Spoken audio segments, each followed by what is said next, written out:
Boa tarde, boa noite, gente, para quem está aí acompanhando a gente. Sejam muito bem-vindos, muito bem-vindas a mais um talk da Jornada de Inovação da nossa Semana de Marketing e Vendas para Construção Civil, organizado por nós da AAA, pela Clint, pela Nelway, por mais de 20 empresas que estão aí apoiando também, colaborando e fazendo isso aqui acontecer. Para quem está me encontrando aqui pela primeira vez, meu nome é Lucas Lima, eu sou o CEO do AAA Inovação. A gente facilita a educação para inovação aí para mais de 100 mil pessoas no Brasil. Estou aqui como seu host, então meu papel é fazer a ponte com alguns mestres aí, tanto da construção civil quanto da inovação. E tenho a honra de estar com o Alan Costa aqui hoje. E antes de começar, antes de apresentar o Alan e a gente começar a aula que eu sei que teremos, lembra que esse evento é gratuito, não custa nada você compartilhar nos seus stories, no seu LinkedIn, no seu Facebook, manda esse link para alguém no WhatsApp. Esse conteúdo é realmente aprofundado, é de qualidade e tenho certeza que tem gente aí que está precisando muito ouvir o que a gente vai ouvir aqui hoje. Alan, primeiramente, cara, obrigado e bem-vindo. Legal, obrigado, Lucas. Eu fico, enquanto você fala, eu fico aqui com um certo sorriso no canto da boca, né? Porque eu me lembro de você há algum tempo atrás, quando a gente conheceu, quando você começou a trabalhar conosco no AAA, e vejo você agora aí, host, entrevistador, um cara todo dominante do tema inovação, e é bacana ver isso. Então, eu estou feliz de estar aqui com você também, sendo, de certa forma, entrevistado por você. Que massa, fico até vermelho. Me pegou no colo, né? Não, nem tanto, nem tanto. Não, mas, cara, para mim é um prazer também. Então, você é eu acho que, dos meus maiores mentores aí, quando eu aprendo com você hoje, estando nessa posição de CEO da AAA, mas também em todos os outros bate-papos que a gente já teve para entender de mercado, entender de mundo, entender de vida. Se eu for citar o teu currículo aqui, eu vou levar uns 15 minutos. Então, eu vou trazer alguns... Eu vou trazer alguns pontos aqui, porque eu sei que você vai ficar na humildade. Então, o Alan tem 2 livros, o 60 Dias em Harvard e o Rock in Rio, a Arte de Fazer Acontecer. Você investe em mais de 15 startups. Você, hoje, diretor de inovação e alianças da ISH, cofundou a AAA aqui junto com o Ricardo Amorim, com o Arthur.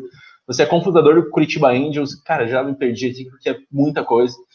Mas eu quero passar essa bola para você. Como que você se apresenta, como você se vê hoje, não só no mercado, mas na vida? Lucas, eu, de certa forma, acho que me vejo hoje como um profissional que tenta personificar essa ideia desse mindset 4.0, do qual algumas pessoas falam, e de uma carreira que ela navega de acordo com a minha possibilidade de sentir que eu estou construindo algo de concreto e de positivo para mim, para minha família, para os meus amigos, para as pessoas que eu tenho a possibilidade de alcançar e para a sociedade, né? Você conhece a minha história, eu fui executivo por 20 anos, desenvolvi uma carreira super legal e num dado momento da vida, há 7 anos atrás, quando tinha acabado de fazer 40 anos, eu achei que estava na hora de romper com aquele ciclo que, de alguma maneira, começava a me deixar infeliz com o que eu estava fazendo. E entrei de cabeça nesse mundo de multitarefa, né, de certa forma. Então, como você falou, eu me tornei investidor anjo, eu cofundei o AAA, eu me virei palestrante, né, uma carreira de palestrante que agora está congelada, né, por causa da pandemia, é óbvio, a gente está morrendo de saudade do palco, mas consegui consolidar essa carreira, consegui me especializar em inovação, sempre estudando muito, né, minhas formações, FGV, mestrado na FGV, mestrado na Inglaterra, Harvard. Hoje estou como diretor de inovação da SH Tecnologia, então eu me defino como uma criatura em constante mutação, evolução, aperfeiçoamento, e que, de alguma maneira, né, quanto mais eu, de certa forma, evoluo, mas principalmente nessa área de inovação, tecnologia e tudo que ronda as coisas que eu faço, mais eu me volto para o humano, porque no final do dia é sempre aí que está o segredo das coisas, né? Você não é quem é e está se tornando quem está se tornando porque você domina um monte de tecnologia, um monte de técnica, etc. Você está se tornando quem você é, um profissional do qual eu já disse, eu tenho muito orgulho, porque você é um cara humano, com uma consciência muito bacana a respeito da tua capacidade de contribuir, não só com a empresa onde você trabalha, mas com tudo que está à sua volta. Então, eu acho que isso define um pouco daquilo que eu acredito que eu seja e que eu tente transparecer, né? Sempre com muita coerência, que é uma coisa que você também sabe que eu prezo muito. Que incrível, que incrível. Bom, você falou de inovação, você falou quase dessa pessoa generalista ao extremo que você se tornou, então você sabe um pouco de tudo e olha para dentro como humano, mas tem que olhar para fora como mercado, como tendência, entendendo o que está acontecendo, que está definindo o nosso futuro, né, o que vai definir a gente como pessoa, como empresa. E a gente está falando hoje aqui com arquitetos, com engenheiros, com corretores, com empreendedores e particularmente de um mercado que demorou um pouquinho mais para se atualizar do que o que a gente estava vendo em algumas outras indústrias, alguns outros setores. E tem gente que ainda não começou a se atualizar e tem gente que quando ouve a palavra inovação ainda está tentando do tipo, putz, legal, mas o que é isso?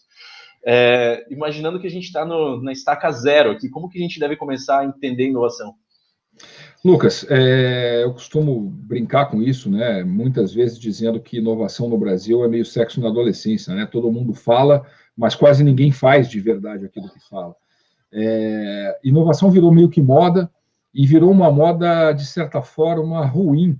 É lógico que ela tem um lado positivo de ter virado moda, porque isso entrou na pauta das empresas, dos profissionais, enfim, de todo mundo. Mas, do outro lado, é ruim porque ela virou moda associando inovação à tecnologia. E isso absolutamente não é verdade. Então, é claro que a tecnologia tem um papel importante quando a gente fala de inovação, porque muitas das inovações que viram coisas bacanas, elas se apoiam em tecnologia. Mas a tecnologia é só isso, é um instrumento. Inovação é você olhar para o mundo que está à tua volta e encontrar formas melhores de resolver velhos problemas utilizando novas formas, novas perspectivas, né, para olhar para esses problemas. Especificamente falando do setor de construção civil, tanto nos profissionais, digamos, eu vou aqui, como eu não sou especialista na área de construção civil, eu tenho a prerrogativa de poder falar algumas bobagens.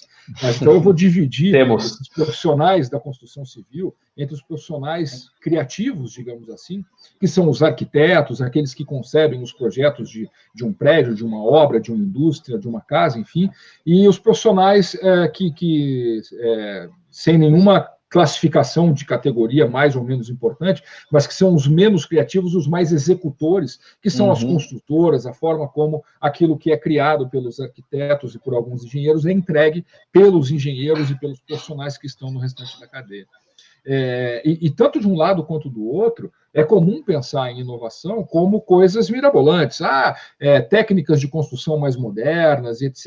Isso tudo faz parte do processo, mas nada disso serve para nada se a gente não olhar para o mercado de construção civil e antes de eu entender que tecnologia pode melhorar a forma como eu construo, por exemplo, é entender que o mercado de construção civil mudou completamente. E por que ele mudou? Porque as pessoas que são o alvo do mercado de construção civil, compradores, ou mesmo as indústrias, que antigamente faziam coisas gigantescas e hoje, principalmente depois de coronavírus, talvez essa lógica de espaço físico seja alterada, o comportamento desse consumidor mudou, o comportamento desse ser humano mudou. E ao mudar, traz novas necessidades e novas demandas. Então, se eu não tiver o olhar como um profissional de construção civil para entender que transformações de comportamento foram essas, eu vou estar olhando para a tecnologia, de repente, para resolver problemas que eu nem tenho mais. Né? Então, definir inovação é isso, é olhar para o mundo com um olhar sempre questionador. Eu tenho repetido também uma frase que tem me acompanhado nas últimas semanas, principalmente depois do começo da pandemia, né? Que é o seguinte: eu não tenho problema nenhum com pessoas que mudam muito de opinião ou de ideia. O que eu tenho é pavor de quem tem muita certeza.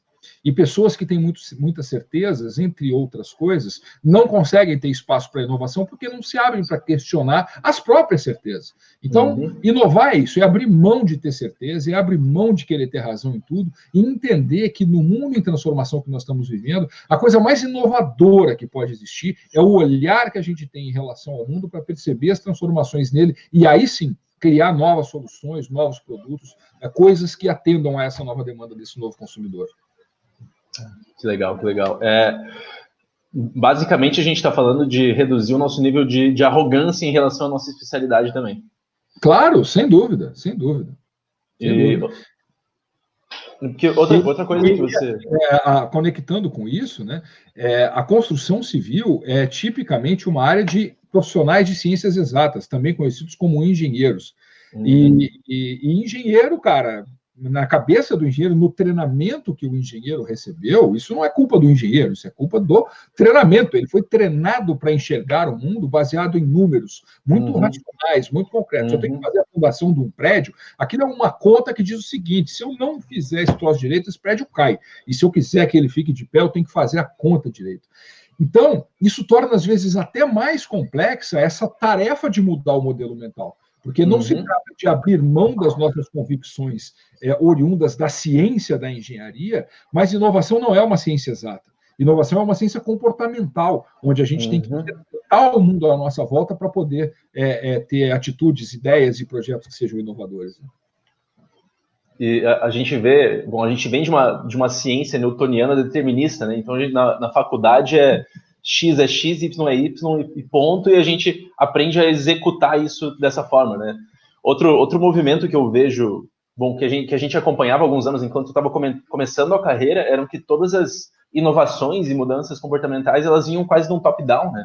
A gente teve um novo lançamento e isso acaba moldando a forma como as pessoas se comportam. E hoje a gente vive num feedback loop que a gente não sabe mais onde está a mudança. Então a tecnologia muda a gente, daí a gente gera novas demandas, as empresas têm que se adequar, e as empresas constroem novas tecnologias pensando nas nossas demandas. E então a gente não tem que olhar para todo lugar, mesmo porque a gente não tem mais um ponto central de foco, né?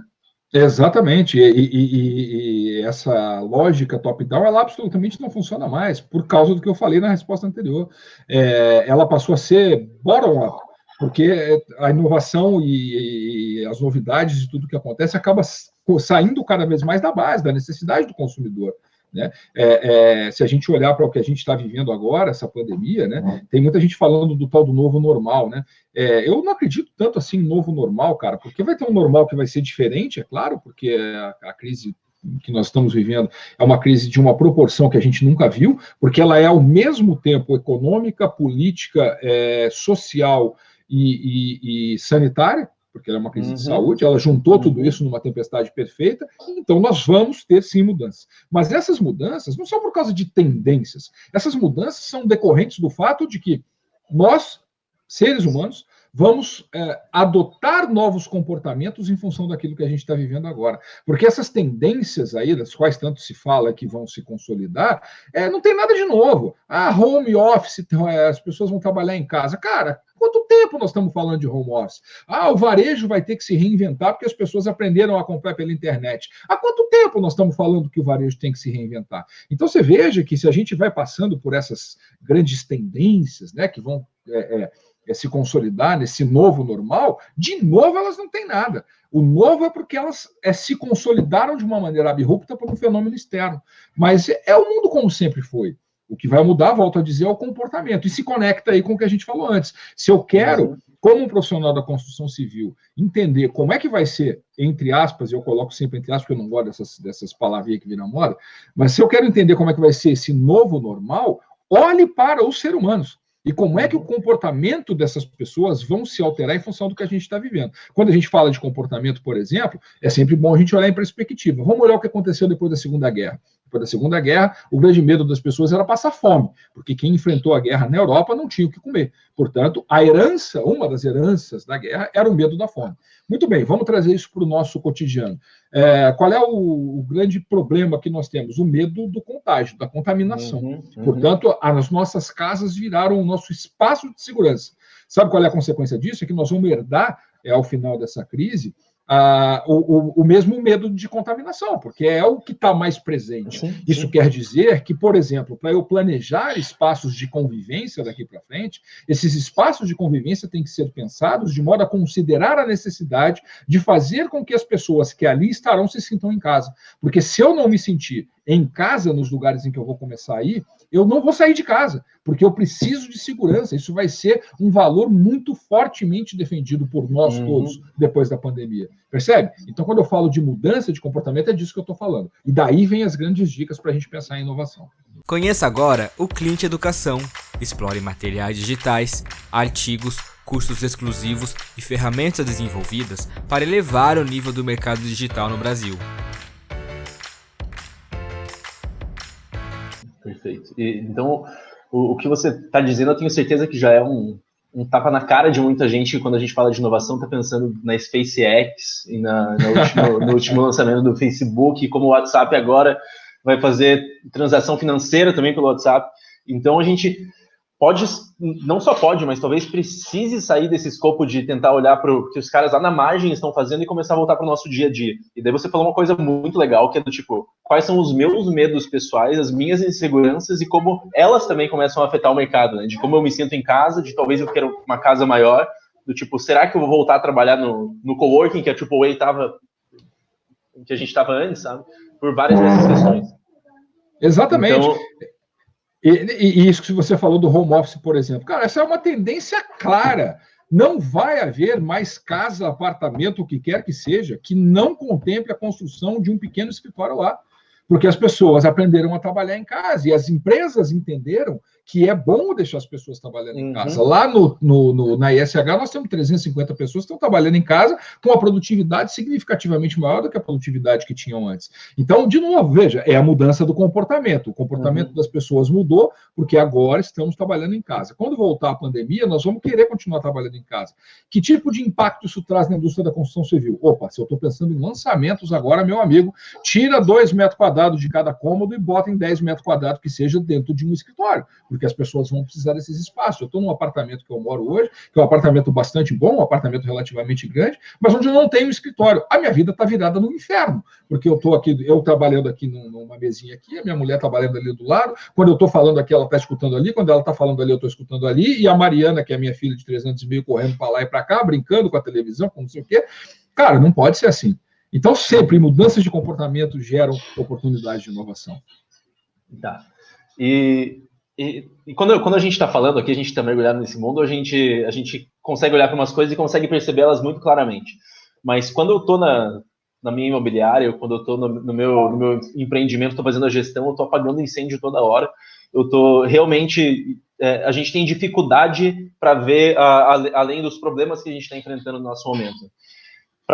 Por onde a gente deveria começar a olhar, e até talvez pensando nas burocracias que a gente tem, nas travas mentais que a gente tem, para começar a acompanhar esse novo mercado e começar a mudar esses processos internos, tanto de pensamento, de para onde a gente está olhando, quanto os processos que eu tenho dentro da minha organização. Lucas, eu acho que isso, de novo, né? As minhas respostas todas vão inequivocamente acabar voltando para o mesmo ponto. Nós estamos falando de gente, cara.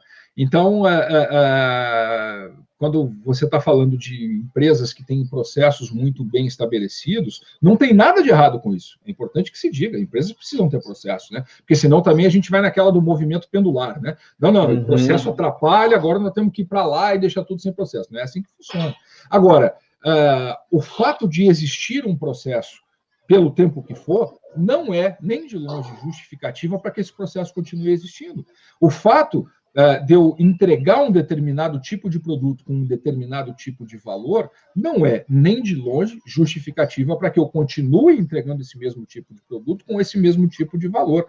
Né? É o que está por trás, por exemplo, da necessidade de você mudar a sua mentalidade, você que está nos ouvindo agora, né? Se você é empresário, se você, enfim, oferece alguma coisa para o mercado, você não pode, em hipótese alguma, acreditar que o que você faz é o produto que você entrega hoje. Não pode ser, porque produtos vêm e vão, de acordo com a necessidade desse mercado. Eu tenho um exemplo muito banal que eu tenho usado também, mas que é muito bom para ilustrar isso que eu quero dizer. Quando começou a pandemia, todos os restaurantes correram para fazer delivery, porque os restaurantes fecharam. E aí quem já trabalhava com delivery começou a ver a sua concorrência aumentada exponencialmente, porque todo mundo foi para o delivery.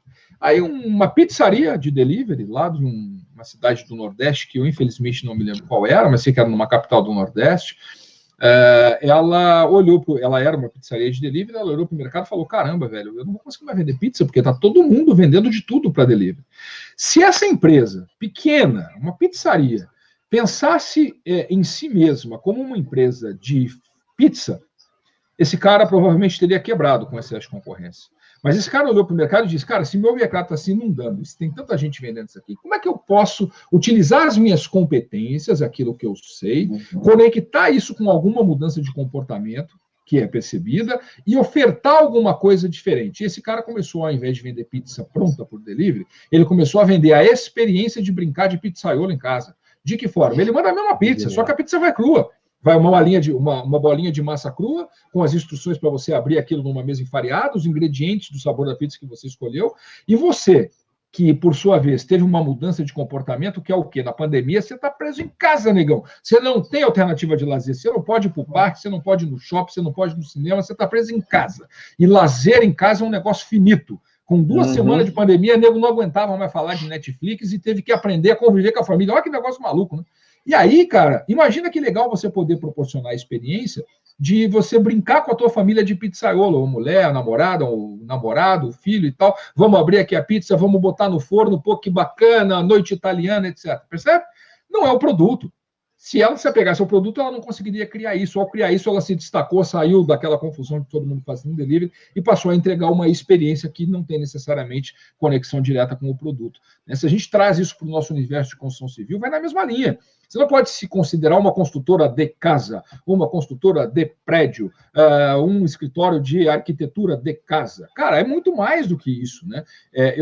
Até quando a gente combinou esse papo, né, eu comentei contigo que eu estava num momento bom para falar sobre isso, não porque eu seja um especialista do mercado de construção civil, que eu já disse no começo que eu não sou, mas porque eu estou num processo de, como cliente, construir uma casa. E eu estou impressionado com tudo que eu estou vendo da construtora que está fazendo a minha casa, e não é por causa das tecnologias mais sofisticadas do Vale do Silício. É porque, por exemplo, os caras colocaram uma câmerazinha 24 horas por dia, então se eu abrir meu celular aqui agora, eu vejo os pedreiros trabalhando na minha obra. Cara, é uma tecnologia babaca que já tem há décadas.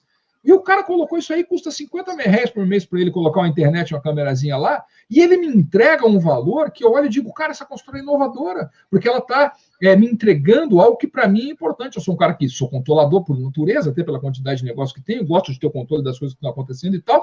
O cara está me entregando a sensação de controle, velho, a experiência de acompanhar a minha obra, percebe? E são coisas simples, assim, muitas vezes que geram os grandes resultados. Legal demais, legal demais. Realmente, quando você começou a compartilhar tanto os print screens, as imagens de drone, o que os caras estavam fazendo de todo o passeio 3D dentro da sua casa, eu falei, cara, olha isso, né? Porque o que a gente tem de viés quando a gente tem obra é o estresse, né? É do tipo, putz, isso aqui vai atrasar, eu vou gastar mais dinheiro do que eu planejei, eu não vou saber se vai ficar bom. E essa simples mudança na experiência já está transformando a forma como você, inclusive, está olhando para a construção. Exatamente. E a capacidade deles, Lucas, é isso, de novo, eu falei isso, vou falar de novo. Toda hora eu vou estar voltando para a questão humana. Os caras conseguiram me entender de uma maneira.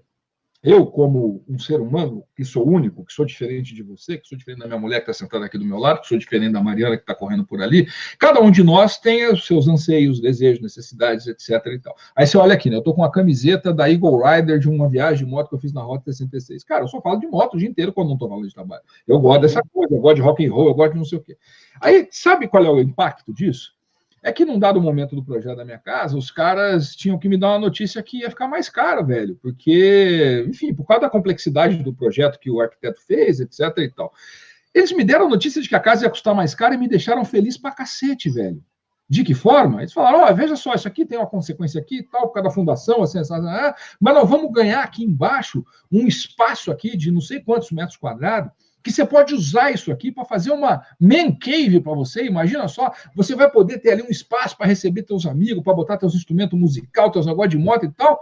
Cara, foi o aumento mais feliz que eu paguei na minha vida. Por quê? Porque eles entenderam o tipo de valor que era importante para mim e geraram uma inovação, porque inovação é você conseguir entregar alguma coisa diferente que deixe o teu cliente feliz e que ele esteja disposto a pagar. E o que precisou de tecnologia para isso? Nada. Precisou a sensibilidade de se permitir entender a necessidade do cara que está do outro lado para poder entregar para ele algum valor para ele. Exatamente.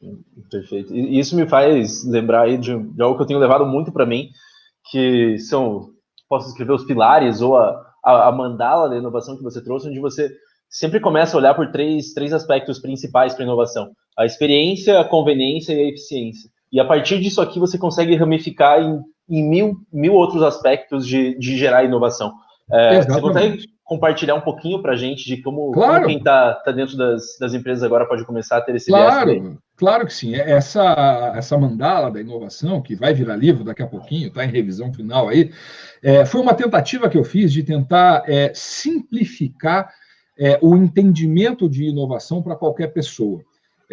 Quando eu digo qualquer pessoa, é qualquer pessoa mesmo. Desde a minha secretária que trabalha comigo aqui em casa, até meu pai com 90 anos e minha mãe com 80 anos, até profissionais que estão dentro das organizações trabalhando com esse tipo de coisa. Essa mandala, né, é uma representação gráfica que busca, em primeiro lugar, dizer o seguinte: inovação só faz sentido por uma razão: se ela gerar benefício para o cliente. Esse benefício pode ser direto, com produtos inovadores, com serviços inovadores. Esse benefício pode ser indireto, com processos melhores dentro da empresa que resultem em agilidade para o cliente, melhor atendimento, melhor custo, etc. Mas é o cliente que tem que estar no centro dessa história. Se o cliente não estiver no centro dessa história, cara, não é outra coisa. A gente pode falar de hobby, pode falar de passatempo, mas inovação, ela se orienta no cliente. E ela tem que ser construída dentro de organizações que tenham o que eu considero fundamental como elementos basais. Vamos falar em construção civil, elas têm que ser construídas em cima de uma fundação que dê sustentação para esse negócio. Essa fundação, para mim, se baseia em três coisas. Em primeiro lugar, em propósito, por que é que você faz o que você faz. Em segundo lugar, em cultura, ou seja, qual é o tipo de cultura que eu tenho dentro da minha empresa e que faz com que as pessoas se conectem com esse propósito. E, em terceiro lugar, em mentalidade. De novo, não é por acaso que a gente está falando tanto de mentalidade. Uma empresa com pessoas de mentalidade apegada ao passado, muito arraigada nas certezas que tem, é uma empresa que não consegue inovar. Então, você tem que atrair pessoas para dentro da organização que tenham essa mentalidade inovadora. E aí, em cima dessa base elementar, eu coloco três grandes grupos, né, que é o que você falou: é o grupo da eficiência, é o grupo da conveniência e é o grupo da experiência. Vamos começar por eficiência. Cara, inovação serve para isso, para você melhorar a eficiência das coisas que você faz. Então, ali dentro eu tenho coisas como, por exemplo, ambidestria. O que é ambidestria? É a capacidade que, para uma construtora, é fundamental, por exemplo, de, ao mesmo tempo, ser capaz de ter processos muito bem estruturados, processos otimizados, mas sem esquecer que, de outro lado, eu preciso ter espaço para improviso e para ideias que sejam, de alguma forma, revolucionárias, e isso demanda um certo nível de caos. E quando você olha, essas duas coisas são impossíveis de se compatibilizar. Elas até foram um dia, hoje não são mais. As empresas conseguem compatibilizar isso. Quando eu falo de eficiência, eu estou falando, por exemplo, de agilidade, né? Usar métodos ágeis, aquela ideia que a gente tinha de um projeto novo, que demorava 6 meses para ficar pronto, e só ia para o mercado quando estava 100% redondo, acabou.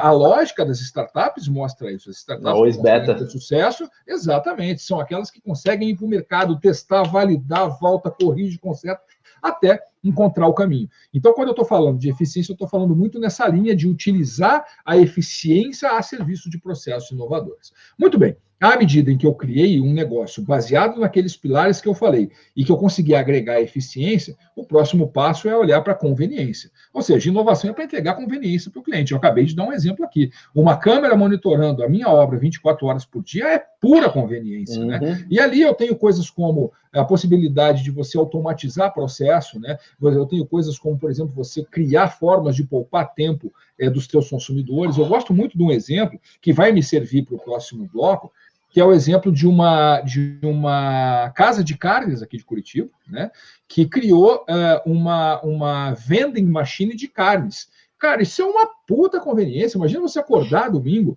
e você não precisar ir no açougue para fazer o teu churrasco. Você desce, vai no saguão do teu prédio, exatamente. E aí tem ali as carnes e tal, você escolhe, compra e sobe. É sensacional. Isso é conveniência. Inovação é isso. Mas aí a gente precisa do terceiro pilar, que é o pilar da experiência. Por quê? Simples entender, Lucas.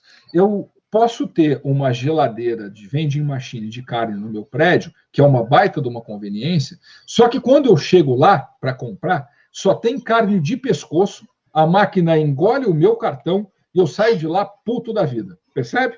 A conveniência sem a experiência não serve para nada. A conveniência tem que estar aliada a uma boa experiência. E aí a gente fala de coisas como personalização, a gente fala de coisas como eliminação de atrito, a gente fala de coisas como propostas de valor convergentes com aquilo que o nosso consumidor, o nosso cliente efetivamente precisa. E eu acho que essa mandala ajuda a entender de uma maneira simples, porque é isso, cara. Inovação serve para quê? Inovação serve para você aumentar a tua eficiência, para você entregar melhor conveniência e para você entregar uma boa experiência. Quando você consegue combinar essas coisas, você tem uma empresa que definitivamente é inovadora. Que coisa linda. Eu vou confessar que bom, há um ano e pouco eu estou com a AAA e antes disso estava em outras startups tentando entender inovação. E, cara, quando eu vi a mandala, que vai virar livro, então eu recomendo para todo mundo, já nem li, mas ela consegue tangibilizar, ela consegue colocar numa imagem fácil de entender para onde você deve olhar, por que você deve olhar, e dali você consegue realmente estruturar processos a partir dali para fazer... Deixa eu até fazer uma experiência e ver se eu consigo compartilhar essa mandala aqui, que a gente nem combinou isso antes, mas eu vou tentar ver se eu consigo compartilhar essa tela que está aqui. Deixa eu ver uma coisa aqui. Tá, se eu consigo. Essa tela aqui, ó, partilhar. Eu acho que vai rolar. Vê se você está vendo a tela aí. Olha aí, estou vendo. Tá aí a mandala. É isso. É isso. Experiência, eficiência e conveniência. O cliente do centro, propósito, cultura e mentalidade na base, né? Na sustentação da coisa toda. Então, é isso, cara. E aí, como você falou, fica muito fácil de você entender o que está dentro de cada coisa, né? Então, pessoal que está nos acompanhando aí, o livro já está pronto, está em revisão final. Daqui a algumas semanas, esperamos que possamos anunciá-lo aí como o livro indo para as livrarias aí em breve. Alan, cara, é uma pena a gente não ter mais tempo, mas não é uma aula, é uma masterclass isso aqui.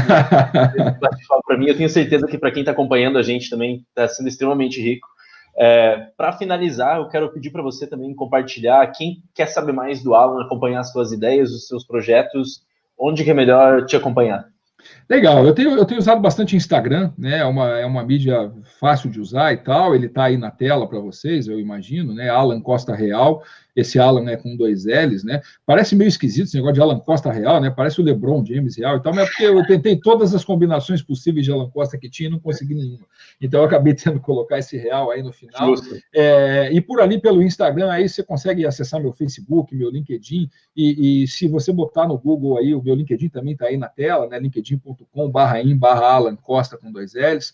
E se você não colocar no Google lá Alan Costa, você vai ter acesso ao meu canal do YouTube também, que é Alan Costa Palestrante, onde eu também estou sempre publicando vídeos e tal, mas as coisas hoje estão bastante conectadas. Então, se você me seguir aí no LinkedIn ou se você me seguir no Instagram, você consegue acompanhar.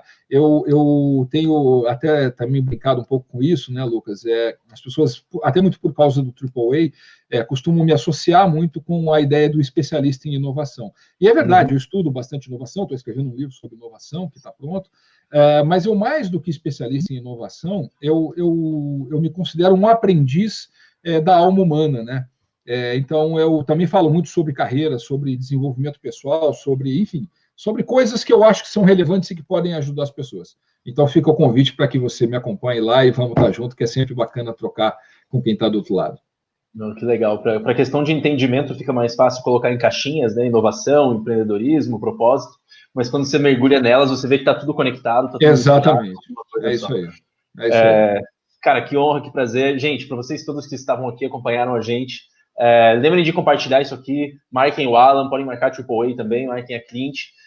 Em breve teremos mais talks e agradeço até aqui. Foi um prazer estar com vocês e até a próxima, Alan. Obrigado de novo e até mais. Valeu, pessoal. Um abraço.